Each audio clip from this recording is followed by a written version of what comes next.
I'm Bel Bare. This is Sacred Mechanics.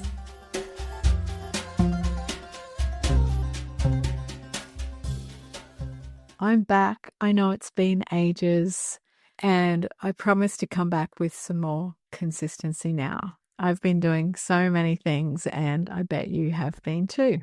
I've been spending a few months doing face-to-face clairvoyant and tarot readings, as well as shamanic healings from a little pop-up shop I had here on the Gold Coast. It was so much fun. I don't have it at the moment. I packed it all up to move on with everything and put the business back online for a while because I really need my mobility. But to all my beautiful clients that did come and visit me for a session, thank you. And it's great to have you here listening to the podcast. I've also been working on my little publishing company called Fawn, and you can check it out at fawn.com. That's FAUUN.com. We publish the Sea Witch Tarot and some hard to get occult titles, and also some old favorites in the occult, magical, spiritual, and manifesting realms. I hope to continue growing the titles. I think we've got 8 or 9 or something like that. So it's very humble beginnings, but really nicely designed and put together paperback books that I hope you enjoy collecting. I've also moved back from the edge of the bush to the beach, and I'm really in the thick of it here. I'm on the Gold Coast. I'm in Broadbeach, close to the sea, and there's lots of construction going on and hustle and bustle, so it's a bit noisy for recording, but I know you guys get it, and it's worth being here to be just a short stroll to the beach, and I'm blessed to live here with my kids as well. It's a bit squishy, but lucky we get on. Hey, it's that last little bit of me living with my kids before they get too big and want to live by themselves without their mum hanging around all the time. So now I'm back doing one of my favorite things, and that is the Sacred Mechanics podcast. And I love it because I have such a wide area of interest and have the freedom to dive into the vast work of spirituality and the occult and share a few things with you.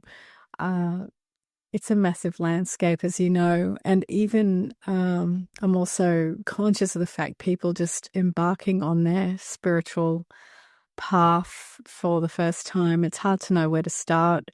It's hard to know what your thing is going to be, and also we do change our path in subtle ways. We can branch off and then get back to the main thing, or we have certain experiences that sort of invoke new ideas and push us forward in a different direction. And I'm hoping that Sacred Mechanics podcast is really broad and touches on all sorts of things. And as things come to my attention, even after over 20 years of learning about all the different modalities, I can bring things forward for you that you may choose to do your own research on and check things out, read some books, do some practice.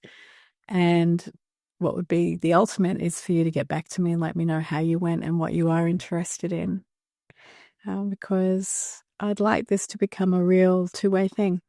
There's a few dreams I've had this year that have brought me information or sensations that I've been amazed by, and it has opened up a lot of questions for me.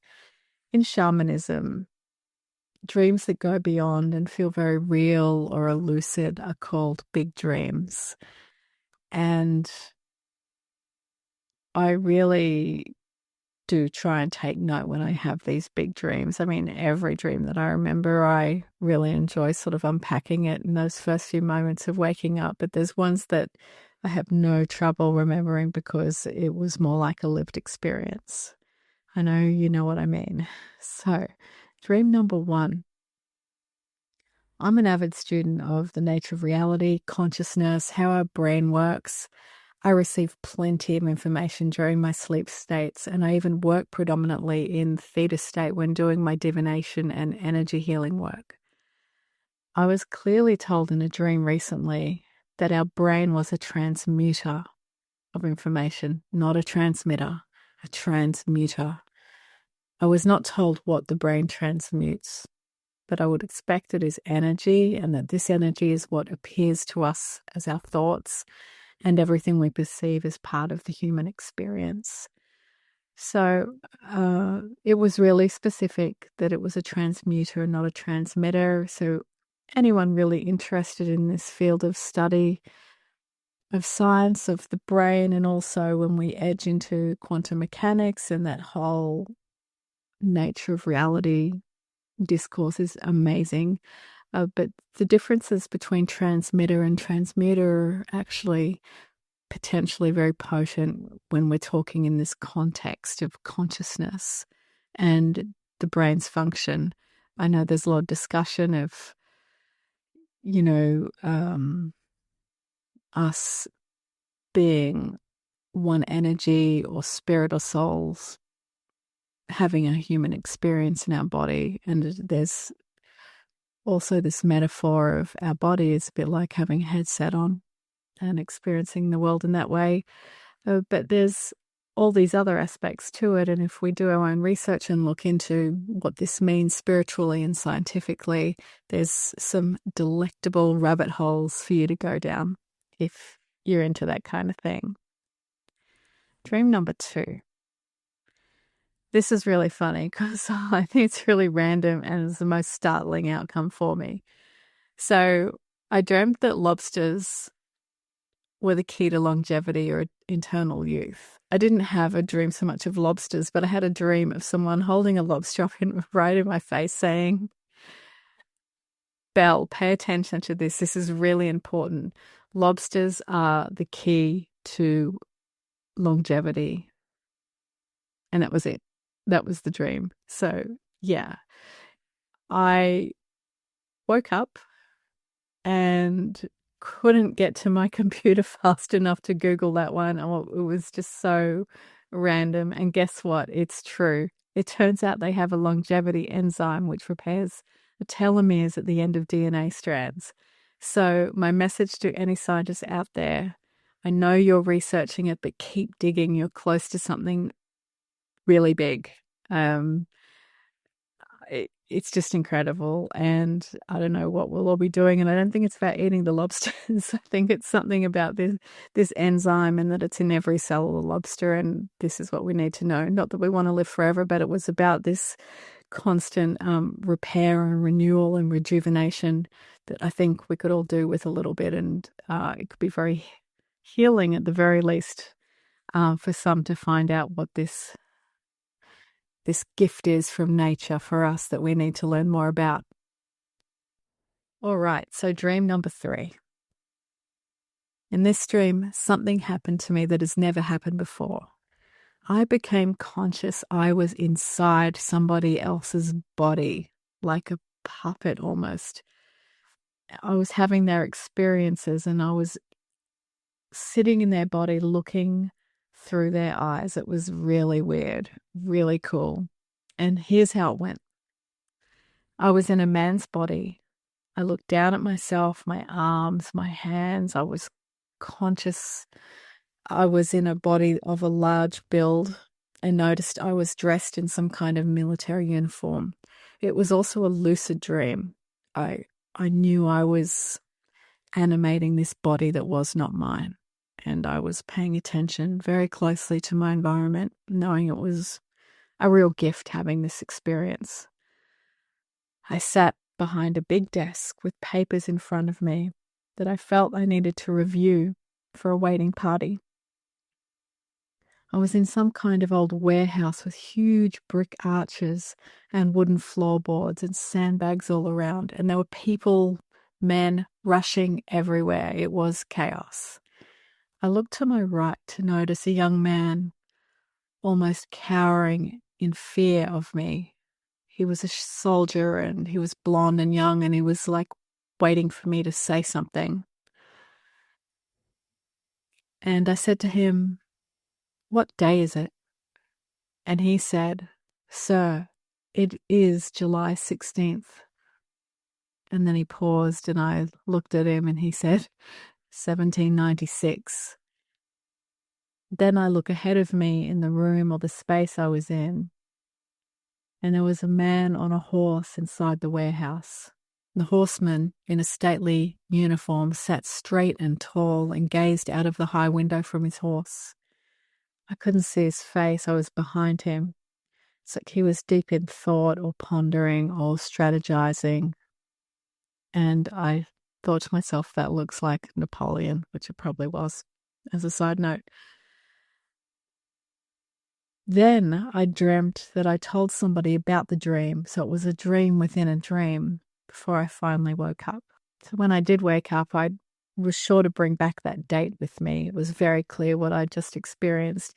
And as a sort of a side note, I did fail history in high school. I'm not a natural. I had to look this one up again. And it turns out that this date was profound. July 1796 marked a significant turning point in the French Revolutionary Wars. And I still have no idea why I was shown this. Perhaps it was for me to have the experience during a historical time that was easy for me to research and to reflect upon, because I've been taught many lessons during my sleep state. Maybe there's part of this French story that's important to me.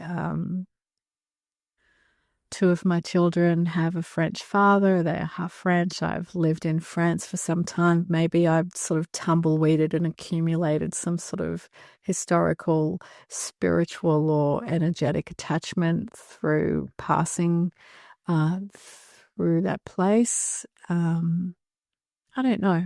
I don't know why, because I've never had any dreams like it since, and normally would not feel that visceral connection to France in that way, beyond my children and family ties and my wonderful experience of living there for a few years. I think, given our dreams are so eclectic and they can mean nothing or they can mean everything, they can change everything, our whole life path. They can bring inspiration, they can bring fear, they can bring love. It's totally worth keeping a dream diary. Sketch things you see, words you hear, things you learn. Notes when a dream was a big dream, a big shamanic dream. You may start to reflect on a pattern over time so you can decode and start to understand more how you dream and what certain dreams mean. It's a whole other facet or aspect of our lives worth paying attention to. And of course, some dreams are a big subconscious mess, regurgitating, but others are a transmutation of information specifically for you at a specific time. If you are interested in signs, spiritual signs and patterns, I do mention them in other episodes as well. These things keep coming up for me, so obviously I need to look a bit deeper within myself and really get to the bottom of what my true fascination is here, because I've got so many books about it and spend a lot of my day contemplating patterns and signs. I find it deeply fascinating. And if you have any questions for me, please send them, and perhaps I could build a new episode around your interests and your signs and your experiences too, because, we all get a unique perspective on this, so it's fascinating to share. And if you love reading about other people's dreams, then there is a book published by Fawn, and you can get it by other publishers as well, but mine's the best because I redesigned it and retyped the whole thing, and it's really nice and clear and well put together, called Dreams and Dream Stories by Anna Kingsford, and it was first published in 1888. So given the era too, it's lack of a better word, it's pretty trippy. Some of it, I really love it. And all the other books sort of produced around that time where we're edging around, the occult and science having major breakthroughs and everything, just skirting around this fascinating opening up of topics that could be freely spoken of. Okay, well, that was fun for me. I hope you enjoyed it too. There's heaps of other dreams. I will not go into any of those, but I'm sure they'll sprout up in future episodes. I am going to do a bit of a run now of episodes where it's just me. I will have some interviews coming up around the corner next month, but for now I would like to add some episodes that are more reflective and just me chatting on some catch-up topics that I've been wanting to talk to you about since my absence, since the last episode. So please subscribe and reach out and say hi, comment, like, share, all of that stuff. And I'll see you next time. Have an awesome day. Thanks for listening. I'm Bel Bare, and this is Sacred Mechanics.